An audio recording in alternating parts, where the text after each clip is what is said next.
The block was made of rough sawn pine. Alara noted the splintering along the edge, the dark stain where countless boots had stood. She wondered how many heifers had been sold from this exact spot. She wondered if she was the first person. The air was thick. It smelled of manure from the nearby stockyards, of sweat from the men packed too close together, and of the cloying, cheap lilac water the town women wore as a sign of their respectability. They had come to watch. Her father stood beside the auctioneer, a man named Miller whose face was perpetually flushed with cheap whiskey and self-importance. Her father would not look at her. His eyes were fixed on the horizon, on the distant, hazy line of the mountains, as if he could will himself there, away from this dusty square, away from his own daughter, away from what he was doing. "She's a strong girl," her father said, his voice thin and reedy, a pale imitation of the voice that had once read her stories about heroes and dragons. He was selling a plow horse. He was describing a mule. "Strong back," he continued, gaining a pathetic sliver of confidence as he recited the words they had rehearsed in the cold silence of their kitchen that morning. "Can work from sunup to sundown without complaint." A low murmur went through the crowd. Men shifted their weight, their gazes crawling over her. They assessed the width of her shoulders, the thickness of her arms, the solid, ungraceful column of her body. She was not made of fine lines and delicate curves. She was built of sturdy, practical mass. She was built for work. "Quiet," her father added, a desperate edge to his voice. And biddable. The word hung in the air. Biddable. It was a greasy, servile word. A word for a dog. A man in the front row, a corpulent merchant named Hayes with sausage fingers and wet, piggy eyes, let out a short, barking laugh. The sound broke the tension, and a ripple of snickers followed. Alara felt the heat climb her neck, flooding her cheeks. It was a hot, shameful tide. She had stood here, numb and empty, a vessel waiting to be filled with whatever came next. But the laughter, the casual cruelty of it, struck a flint deep inside her. A spark flared in the cold emptiness. She turned her head, slowly, deliberately. She looked at her father. For the first time, she did not see the man who held the sun in his hands. She saw a weak, frightened creature, stooped by debt and failure. A man willing to sell the last thing he had left, not for a profit, but simply to be rid of the burden. Her voice, when it came, was not loud. It was low and clear and carried across the sudden hush of the square.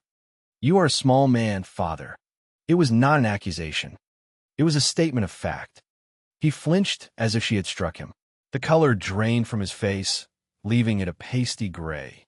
The auctioneer, Miller, sputtered. "Now see here." But the transaction was already done. This was not a true auction. It was a formality, a public spectacle to finalize the transfer of her labor contract to settle her father's gambling debts. A man named Silas Kane, a rancher from the high country, had paid the debt in full. This gathering was merely to inform the town, to publicly stamp her as property that had been moved from one column of a ledger to another. It was to cement her humiliation, to make her worthlessness a public record. The laughter had died. Now, there were only whispers. The women hid their smirks behind their hands. The men looked uncomfortable, or worse, intrigued. Alara stepped down from the block. Her legs were steady. She did not look at her father again. He had ceased to exist. She walked through the crowd, which parted for her as if she were carrying a disease. She did not know where she was going. Only away. Chug. She found herself in the narrow alley between the mercantile and the blacksmith shop. The air here was cooler, smelling of coal smoke and damp earth. It was a liminal space, a place of shadows and refuse. She leaned against the rough brick wall, the sharp edges pressing into her back, grounding her. She did not cry. The tears were a frozen lump in her chest, too heavy to rise. She had spent 18 years believing in a certain order to the world, a world where fathers protected their daughters, a world where hard work earned respect, a world where a person's worth was measured by the integrity of their heart, not the width of their hips. That world had been a fairy tale. The truth was the auction block. The truth was the laughter. The truth was the word biddable. She slid down the wall until she was sitting in the dirt, her sturdy dress fanned out around her. She drew her knees to her chest and wrapped her arms around them, holding herself together. A vow formed in the cold silence of her soul. It was not a grand or eloquent vow. It was a simple, hard thing forged in the fires of her shame. Never again. Never again would she be biddable. Never again would she place her trust in the hands of another, especially a man. They were all either weak like her father or cruel like the men in the crowd. Her life, from this moment forward, would be a fortress. She would be its sole occupant and its only defender. She would rely on her own hands, her own mind. She would be a nation of one. The vow settled into her bones, a cold, heavy certainty. It was then that a shadow fell over her. She looked up, her body tensing, ready for another blow, another insult. A man stood at the mouth of the alley. He was tall, and the sun behind him made it impossible to see his face, outlining him in a blinding corona of light. He was just a shape, a presence. He took a step into the alley, and then another. He moved with a slow, deliberate economy, as if he never wasted emotion. As he came closer, his features resolved out of the glare. His face was weathered, carved by sun and wind into a mask of stoic neutrality. His eyes were the color of a winter sky, and they were not looking at her with pity or contempt. They were simply looking. He stopped a few feet away, a respectful distance. He was holding a dusty felt hat in his hands, turning the brim over and over. "Miss Alara," he said. His voice was low and gravelly, like stones rolling in a slow-moving creek. She said nothing. She remained coiled, a spring wound tight. "I am Silas Kane." The name, the man who had bought her. He seemed to understand the wall of silence she had erected. He did not press for a response. Instead, his gaze left her and traveled up the brick wall behind her, noting the crumbling mortar. He looked at the scuffed toes of her worn boots. He was assessing the world around her, not her. It was the way a man looks at a fence that needs mending, calculating what is required, without immediate judgment. "The business with your father is done," he said, his eyes coming back to meet hers. "The debt is settled. So I am yours now." The words were acid on her tongue.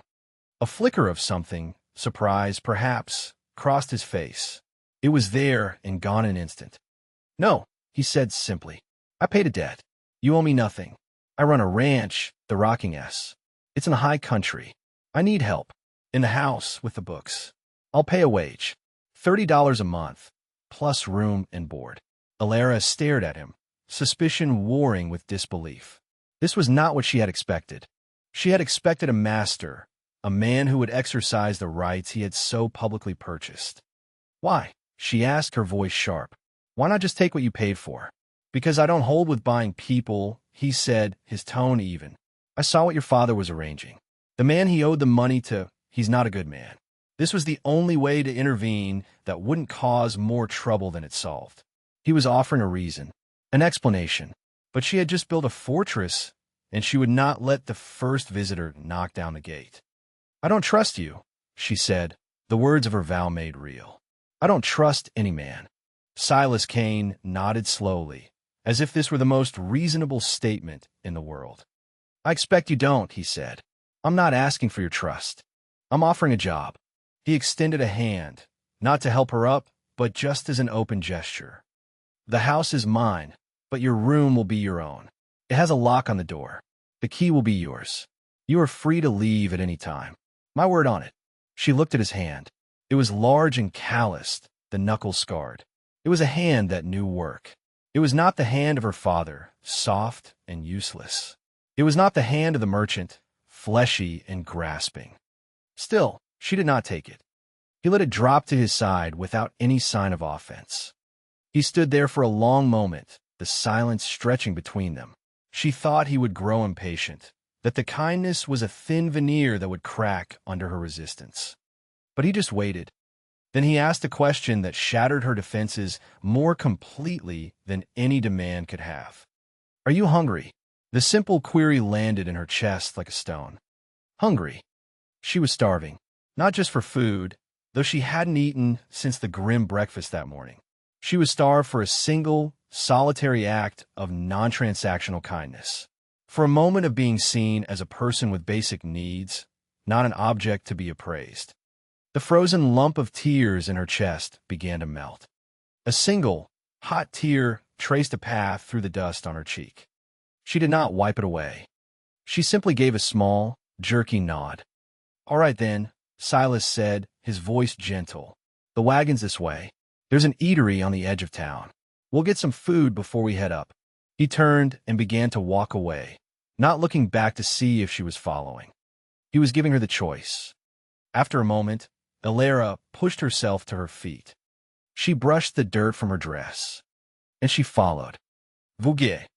The eatery was a small, clean place run by a woman with flour on her apron and kind, tired eyes. Silas ordered for them stew, fresh bread, coffee. He did not try to make conversation. He simply ate and let her eat. For the first time in her life, Alara ate a meal in front of man without feeling his judgment on every bite. He did not watch her, did not comment on her appetite. He treated her hunger as a simple fact of life, like the sun rising or the wind blowing. The warmth of the stew spread through her, a comforting anchor in the roiling sea of her emotions. It was the most delicious meal she had ever tasted. The journey to the Rocking S Ranch was long and silent. They left the flat, dusty plains behind and climbed into the high country. The air grew cooler, smelling of pine and clean earth. The road was little more than a pair of ruts carved into the land, winding through stands of aspen and across rushing, clear water creeks. Alara watched the landscape change. It was a hard country, beautiful and unforgiving. The rocks were sharp, the slopes steep. It was a place that demanded strength and resilience. Like the man sitting beside her, she studied Silas Kane from the corner of her eye. He handled the team of horses with an easy, confident hand. His focus was on the road ahead, his expression unreadable. He seemed as much a part of this landscape as the granite outcrops and the ancient, twisted pines. They arrived just as the sun was setting, painting the sky in violent strokes of orange and purple. The ranch was nestled in a high valley, a collection of buildings hunkered down against the vastness of the mountains. And it was struggling. Alara saw it instantly. Her mind, always cataloging, always assessing, took in the details.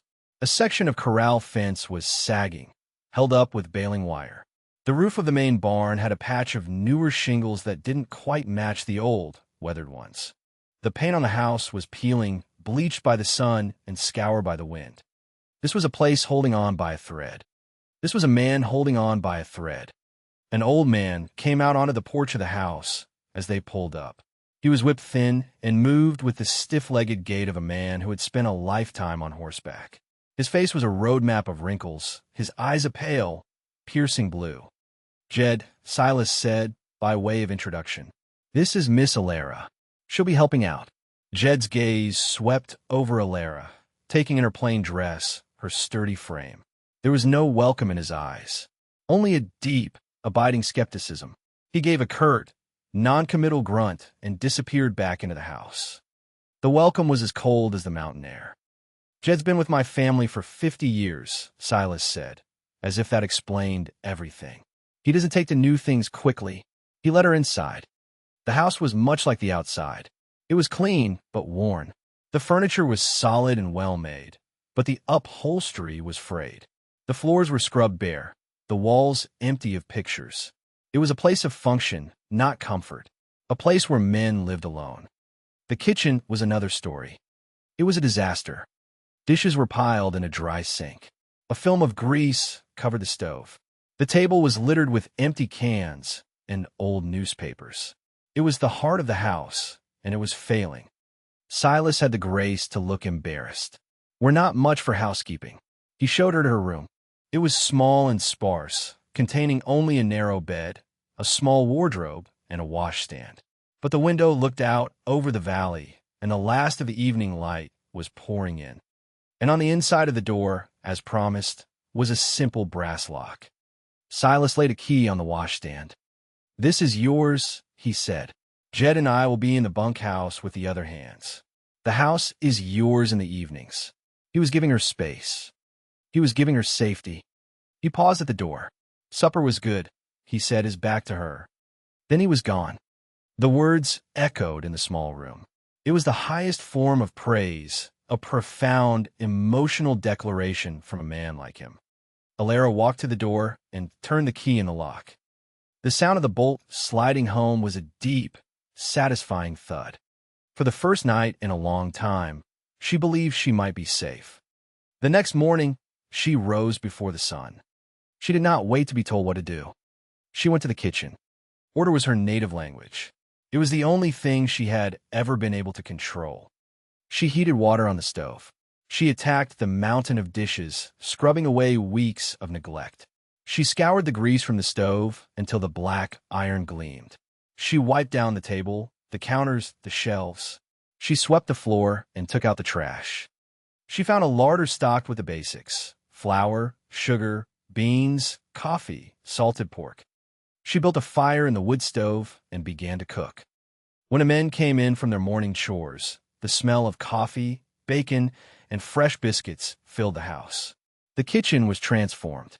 It was warm and bright and alive. Silas, Jed, and two younger ranch hands stood in the doorway, momentarily stunned into silence. They looked from the clean kitchen to Alara, who was standing by the stove, her hands wrapped in her apron. Jed was the first to move. He walked to the coffee pot, poured himself a mug, and took a sip. He looked at the cup.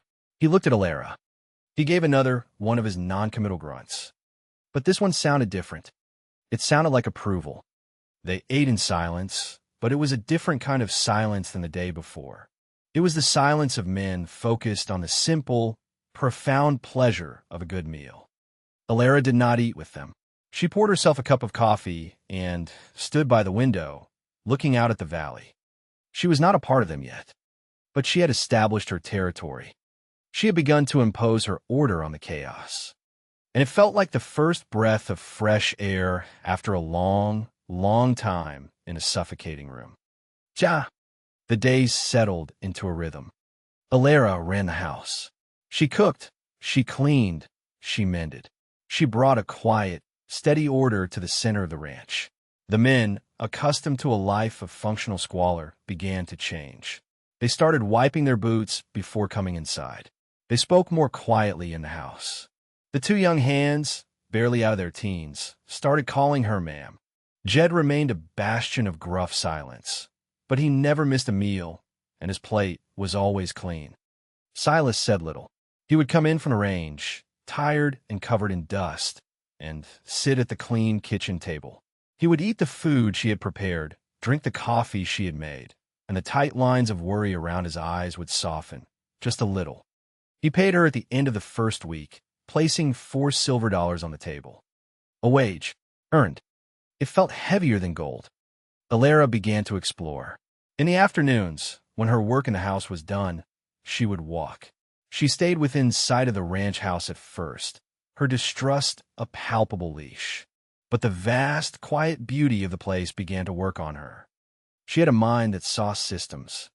Where others saw a pretty valley, she saw watersheds.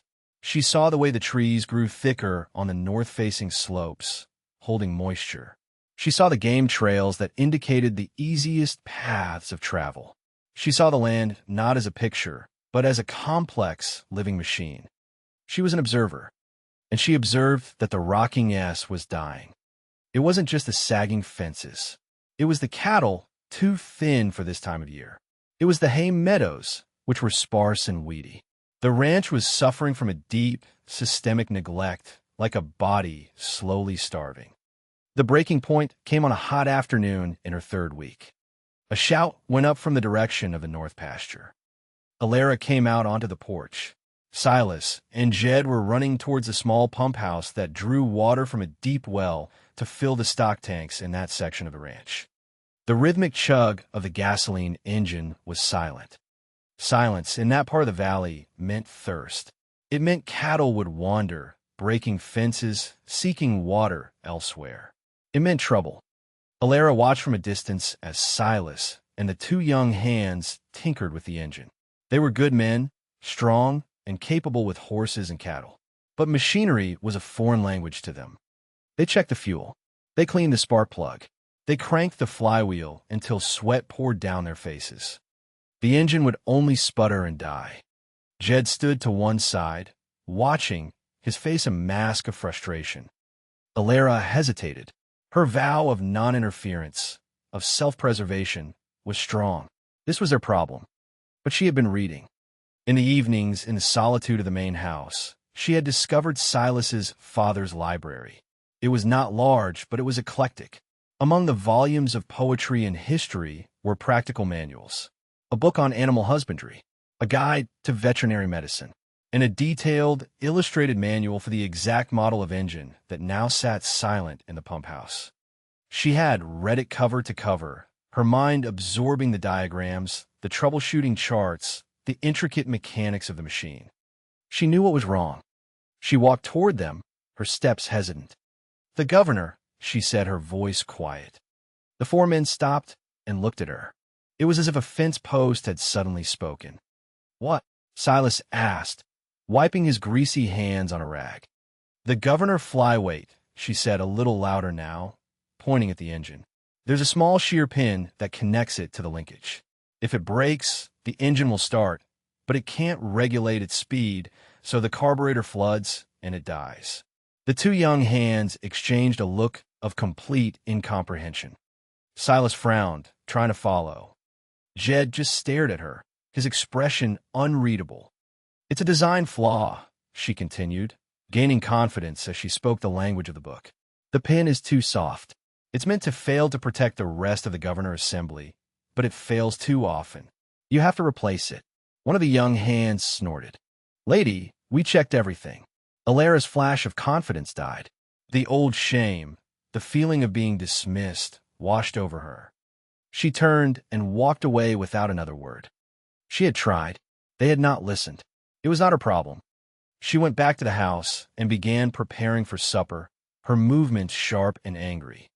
An hour later, as she was kneading bread dough, a shadow fell across the kitchen doorway. It was Jed.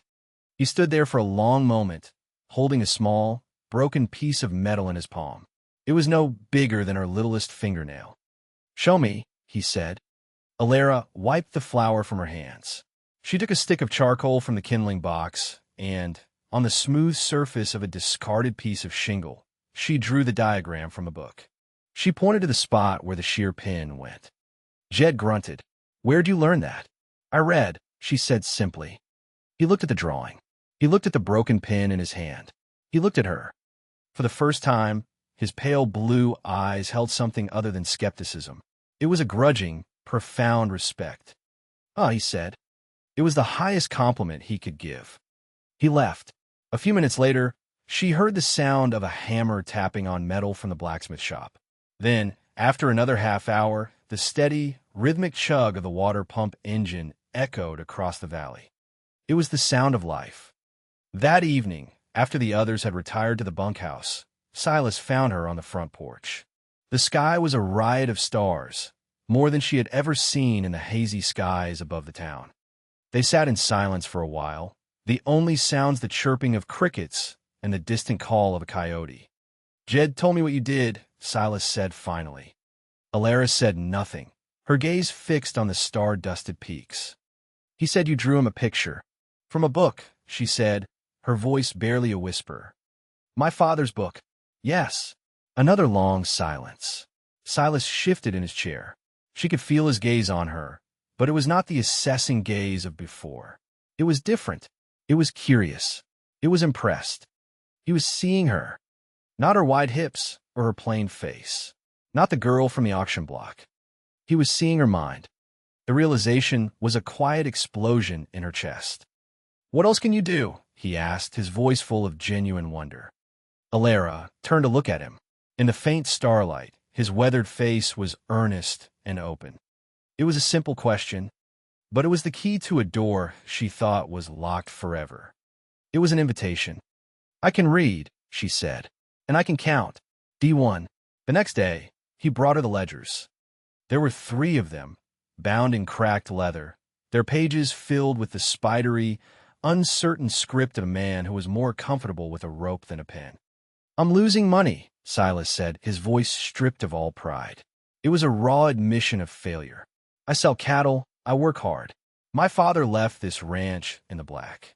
But every year, I fall deeper into debt. I am facing foreclosures." He gestured to the books. "The answer is in there, but I can't see it. It's just numbers to me." He was giving her the heart of his failure. He was trusting her with the most vulnerable part of himself. Alara took the first ledger. She opened it on the clean kitchen table. For the next 3 days, the kitchen became her office. She rose before dawn, made coffee, and bent over the books. She barely spoke. She barely ate. She was consumed. The numbers were not just numbers to her. They were a story, and this story was a tragedy. At first, it just looked like poor management. High feed costs, low sale prices for cattle, unexpected veterinary bills. But as she dug deeper, as she started cross-referencing the ledgers with the loose bundle of receipts and bills of sale Silas had kept in a wooden box, a pattern began to emerge.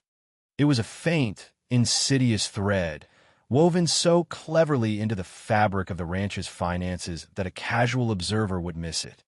But Alara's mind did not miss it. She saw the ghost herd first. On the tally sheets, Silas would record, for example, 100 calves born in the spring. But the sales receipts in the fall would account for 80 head. Standard attrition, perhaps. Except the feed bills were for 120 head, and the veterinary bills listed vaccinations for 115. Someone was selling cattle off the books. A few here, a few there. Not enough to be obvious, but enough to bleed the ranch dry over time. Then she found the fence wire. Receipts for thousands of feet of wire, enough to fence the entire valley twice over. But she had walked the fence lines. She had seen the old, rusted wire, the repairs made with scraps. That wire had never arrived. The feed bills were inflated. The fuel costs were padded. It was everywhere, a slow, systematic hemorrhage of money. And on nearly every fraudulent receipt, every padded bill, was a signature of approval. Not Silas's, but another. The man who had arranged the deliveries, who had brokered the off-book cattle sales, who had handled the paperwork. A man Silas trusted. A man whose name appeared again and again. Sterling. Arthur Sterling, their neighbor to the east. The man with the polished boots and the easy smile. The man who held the note on the rocking S. The man her father had originally owed money to. The pieces clicked into place with the force of a physical blow. Sterling wasn't just a creditor waiting to be paid. He was an assassin. He was deliberately killing the ranch so he could buy it for pennies on the dollar at the foreclosure auction. He had been doing it for years, patiently, methodically. The cold, calculated cruelty of it made her sick. On the 4th day, a gleaming black buggy pulled up in front of the house. Alara looked up from the ledgers. A man in a tailored city suit and polished boots stepped down. He was handsome in a way that seemed manufactured, his smile too bright, his eyes too sharp. It was Arthur Sterling. He walked onto the porch as if he owned it. He didn't knock. He strode into the kitchen, bringing the scent of expensive cologne and ambition with him. Silas was there, having just come in for a drink of water.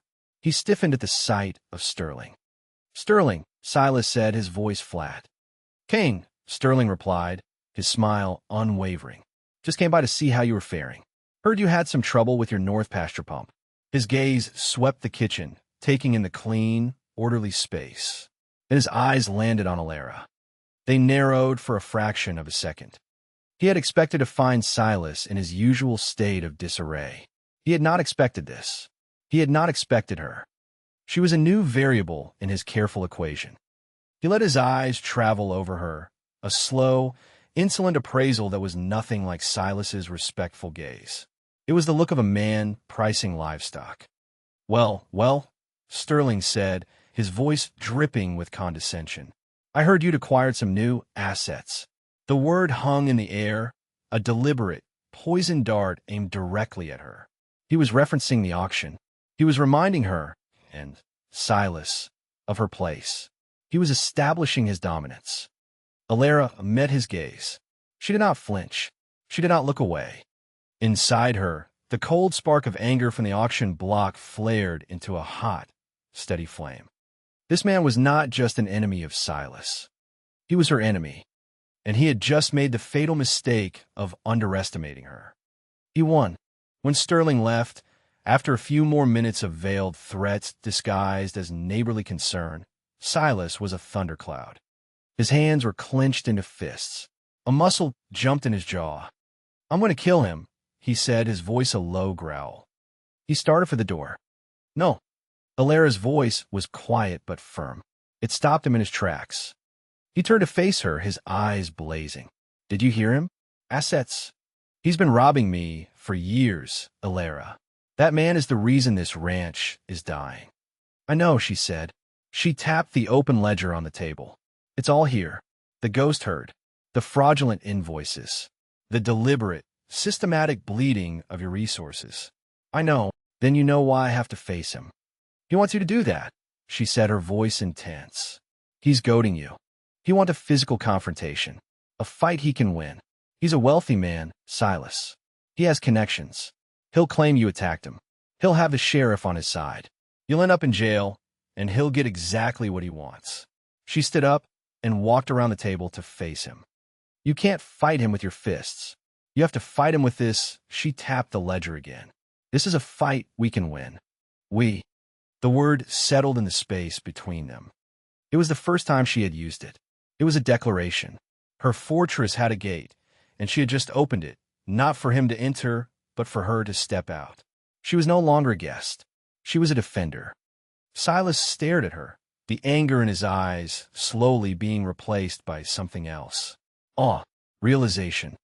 He looked at her, standing there amidst the evidence of his ruin, and he did not see a victim he had rescued. He saw a strategist. He saw an ally. "What do we do?" he asked. The fight had gone out of his voice, replaced by a quiet, steady resolve. The alliance was formed. Their plan was simple and quiet. They would gather more evidence. Alara needed corroboration for what the ledger suggested. She made a list. They needed to speak with the veterinarian. They needed to find the transport records from the railway. They needed to talk to other ranchers who had dealt with Sterling. "We do not let him know that we know," Alara instructed. "We act as we always have. Desperate. Beaten. Let him think his plan is working perfectly." Silas agreed. It went against his nature, but he saw the cold logic in her strategy. They began their quiet war. Silas, on his trips to town for supplies, would make casual inquiries. He spoke to the station master at the rail depot, asking about old shipping manifests. He shared a drink with a foreman from a neighboring ranch, a man who had known Jed for 30 years.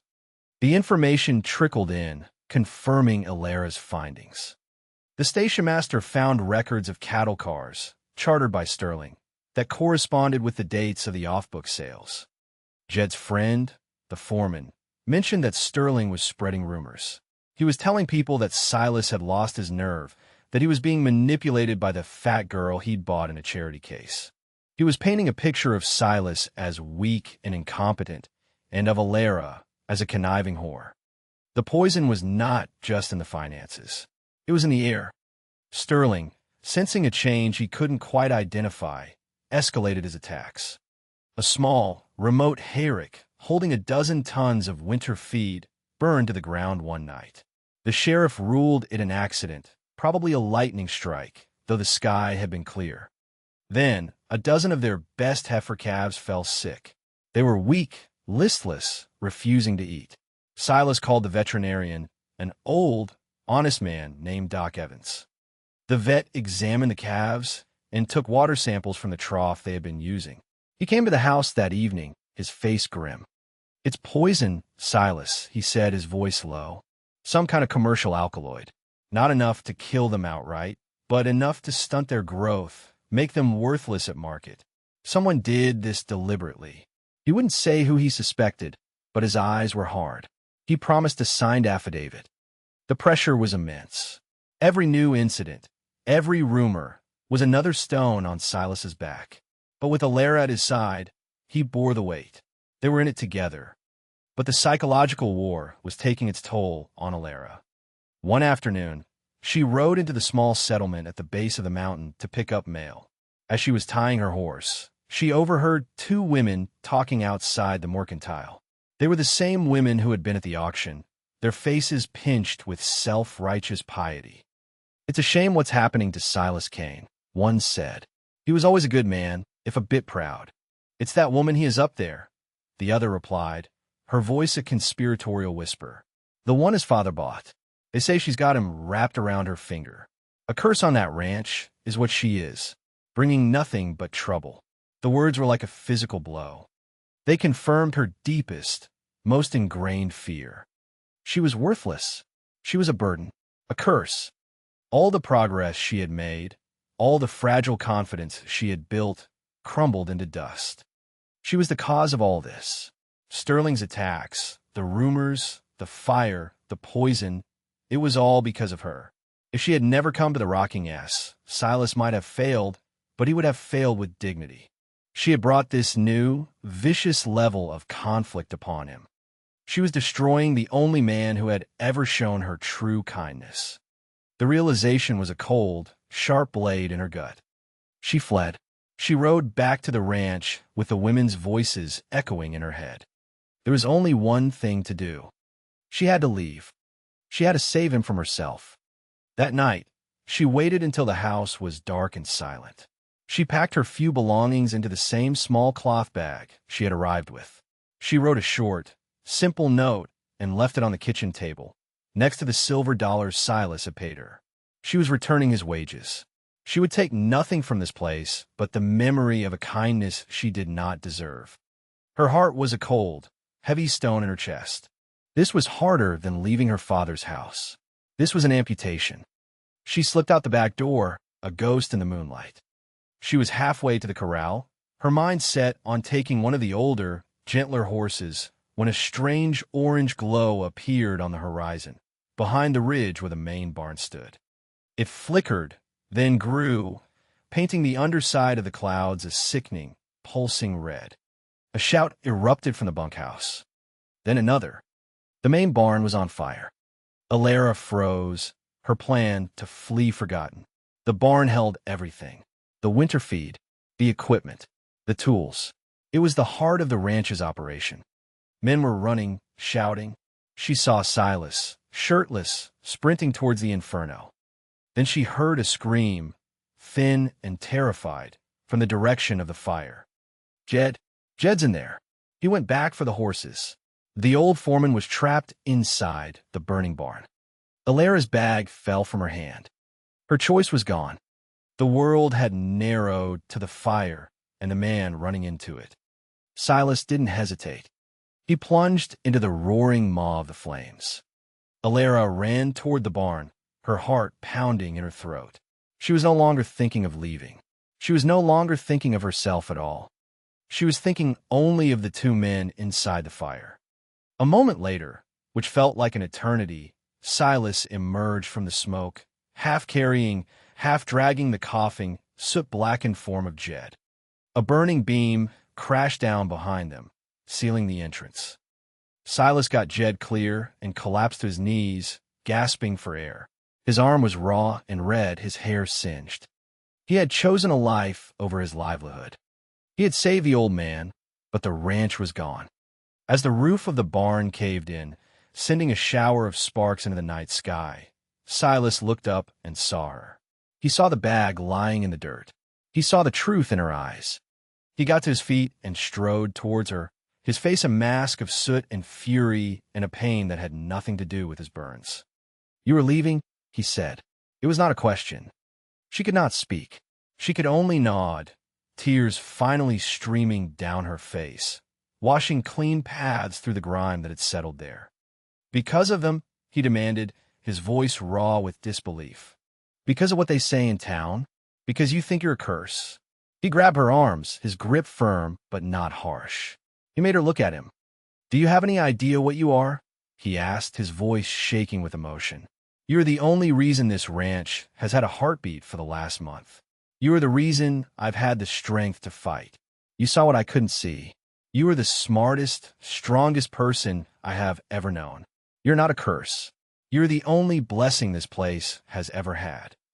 He pulled her note from his pocket. He had found it. "You think leaving saves me?" he asked, his voice cracking.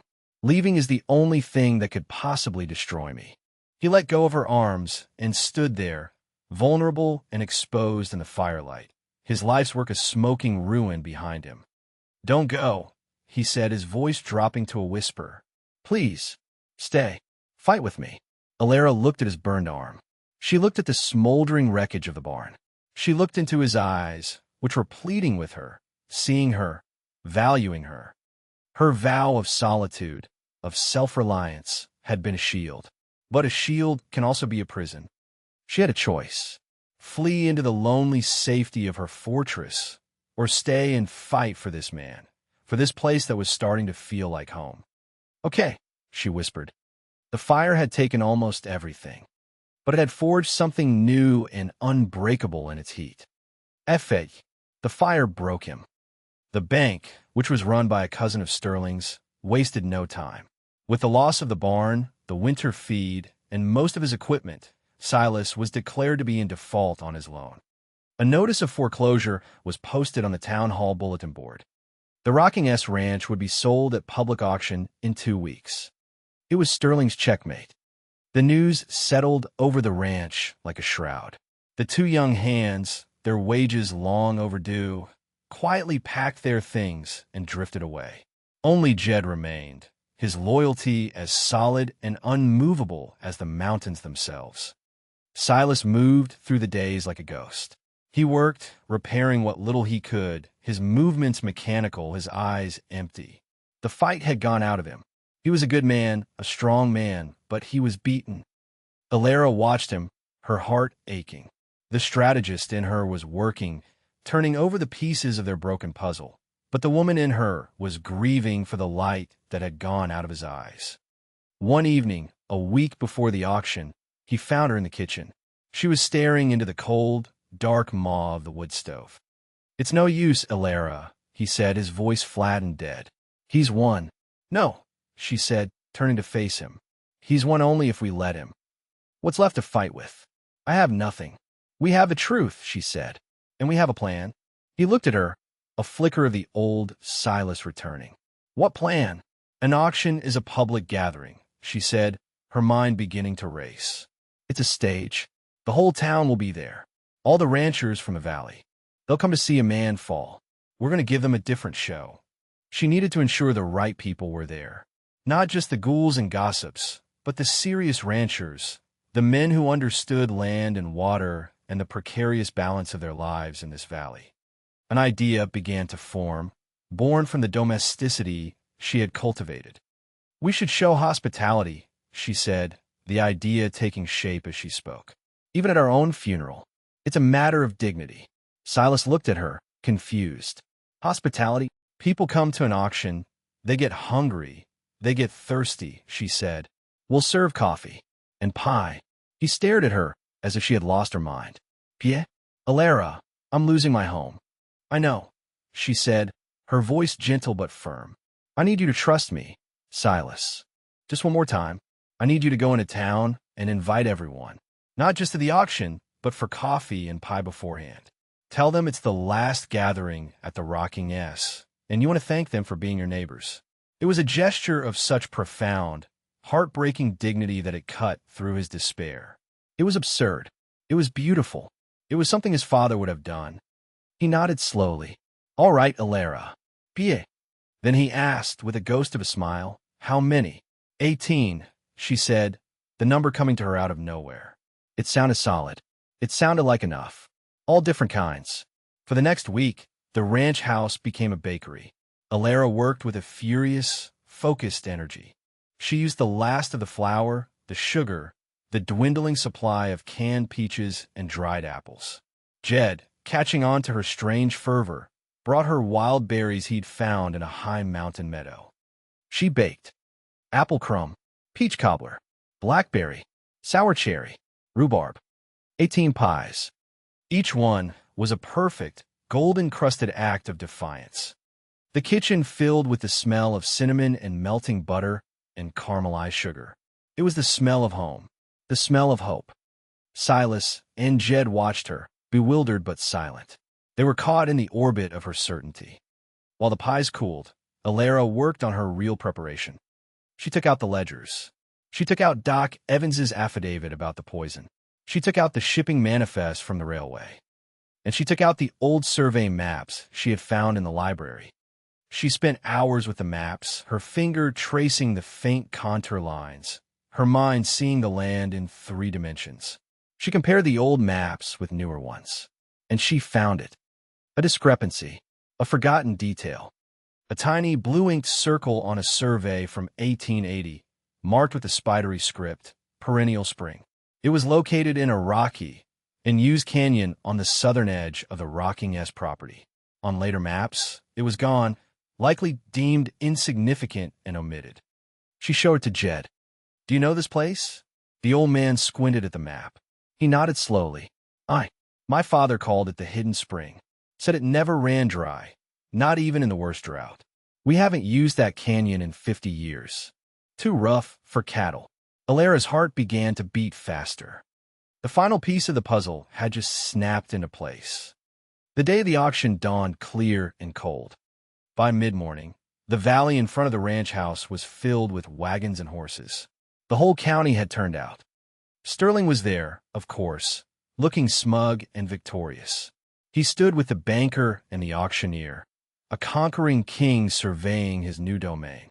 As Alara had predicted, the crowd was drawn to the long trestle table she and Jed had set up on the porch. On it sat the 18 pies, gleaming in the morning sun, and 2 enormous pots of steaming coffee. The sight of it was so unexpected, so strangely generous, that it disarmed the crowd. The murmurs of gossip were replaced by murmurs of appreciation. Men who had come to watch a man's ruin found themselves accepting a slice of warm apple pie from his hand. It changed the atmosphere from a spectacle to a gathering. It made them neighbors again. When the auctioneer finally climbed onto the porch steps to begin, he had a full, attentive, and well-fed audience. "All right, folks," he began, clearing his throat. "We are here today to auction off the property known as the Rocking S Ranch, approximately 2,000 acres with all buildings and assets." Sterling stood ready, a faint smirk on his lips. This was his moment. "Before we begin the bidding," a voice said, clear and steady. It was Alara. She stepped forward from the doorway of the house. She was holding a wooden box. All eyes turned to her. The auctioneer frowned. "Ma'am, this is not the time." "I believe it is," she said, her gaze sweeping over the crowd, landing on the faces of the other ranchers. "Because what you are bidding on is not what you think it is." A confused murmur ran through the crowd. Sterling's smirk tightened. "I'm not here to ask for pity," Alara said, her voice ringing with a strength she didn't know she possessed. "I am here to present a business proposition. To all of you." She opened the box and took out a large, hand-drawn map of the valley. Jed helped her tack it to the porch post. "Most of you have ranches downstream from the Rocking S," she began, her finger tracing the blue line of the creek. "You all depend on this water, and in dry years, there is not enough. You lose pasture. You lose cattle. You lose money." The ranchers nodded. This was a truth they all lived with. "Mr. Sterling's plan, I believe, is to acquire this ranch and consolidate the water rights for himself, slowly squeezing the rest of you out." Sterling's face darkened. "This is slander. This woman is a disgruntled employee." "Am I?" Alara asked, her voice dangerously quiet. She held up a ledger. "Then perhaps you can explain these invoices for feed and wire that were never delivered, all brokered by you. Or these shipping manifests for cattle that were never on Silas Kane's books, all chartered by you." She didn't wait for an answer. She turned back to the crowd. "But this isn't about Mr. Sterling's crimes. This is about our future, all of ours." Her finger went to the southern edge of the map, to the Rocky Canyon. "There is a perennial spring on this property," she announced. "Undocumented on modern maps, but it is there. It has a flow rate capable of irrigating not just this ranch, but of supplementing the creek for everyone downstream. She then unrolled a second drawing. It was a simple engineering plan. With a small investment, a fraction of what this land is worth, a reservoir and a simple ditch system could be built. It would guarantee water for this entire end of the valley. Forever. She laid out a plan for a water cooperative. Silas would deed the spring and the land around it to the co-op in exchange for shares. The other ranchers would buy in, their investment paying for the construction. Your ranches would not just survive, she said, her voice filled with passion. They would flourish. Your land values would double. Your herds would be secure. The ranchers were staring at her, their minds working. She was not asking them to save Silas. She was showing them how to save themselves. She had made them fight, not over the spoils of a ruined man, but for a stake in a prosperous future. Sterling saw his victory, his entire plan, dissolving before his eyes. He lost his composure. He strode forward, his handsome face twisted with rage. "Are you going to listen to this?" he spat, his voice a venomous sneer. To her, what would a fat, bought-and paid-for girl know about land or water? The insult, so public, so vicious, so steeped in the memory of the auction block, hung in the shocked silence. It was his undoing. It confirmed every accusation. In that moment, he was no longer a charming businessman. He was the monster she had painted him to be. Jed stepped forward, his face grim. He handed a folded paper to the county sheriff, who had been standing at the edge of the crowd. "That's Doc Evans's sworn statement about the poison in Kane's water trough."